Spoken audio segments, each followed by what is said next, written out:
ఆ రోజు ఆ రోజు 9:46కి నేమాని భాస్కర్ సాక్షి ఎడిటరు వైఎస్ భారతిరెడ్డికి 4 సార్లు కాల్ చేసినట్లుంది. 9:43 టు 10:04 వరకు మీరు చూపించిన దాంట్లో. దానికి కారణం ఏమనుకోవచ్చు? ఆ కారణం చెప్పాల్సింది మనకి ఇన్వెస్టిగేషన్ లో. ఇవన్నీ బయటపడట్లేదు. ఎందుకు బయటపడట్లేదు? నేను అడుగుతున్న క్వశ్చన్స్ కూడా ఎందుకే. కానీ సీక్వెన్స్ ఆఫ్ ఈవెంట్స్ చూస్తే ఈ తర్వాతనే నరేటివ్ మారింది సాక్షిలో. హార్ట్ అటాక్ నుంచి అనుమాన స్థితిలో చనిపోయారు అని ఫస్ట్ చెప్పారు. అప్పటికే మార్చురీలో ఉన్న బాడీని అనుమానం అట్లా అంటారో నాకు తెలియదు కానీ అన్నారు. తర్వాత మర్డర్ అన్నారు. మరి ఆ ఇన్వెస్టిగేషన్ చేయాల్సిన బాధ్యత సిబిఐకి ఉంది.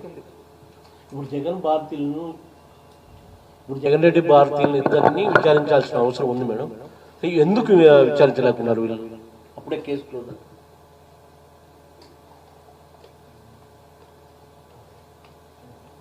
This is the $1 million question. CBI చేయాల్సిన పని ఎందుకు చేయట్లేదు?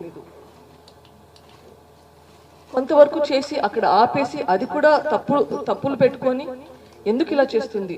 ఎవరిని ప్రొటెక్ట్ చేయాలని చేస్తుంది? ఐ థింక్ మీకు అందరికీ తెలుసు. Maybe you can answer this better than me. Madam, మీరు ఈ న్యాయ పోరాటం 7 ఏళ్ళ నుంచి చేస్తూనే ఉన్నారు.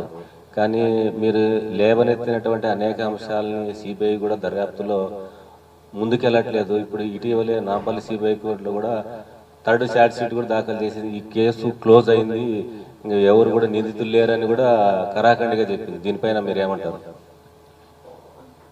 ఇప్పుడు మనం ఏ ఇన్వెస్టిగేషన్ ఏజెన్సీ అయినా పర్ఫెక్ట్ కాదు.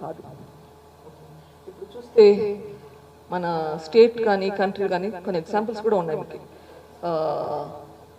ఉన్నావులో rape and murder case, lynching case 2-3 సార్లు ఇన్వెస్టిగేషన్కి వెళ్ళాల్సింది.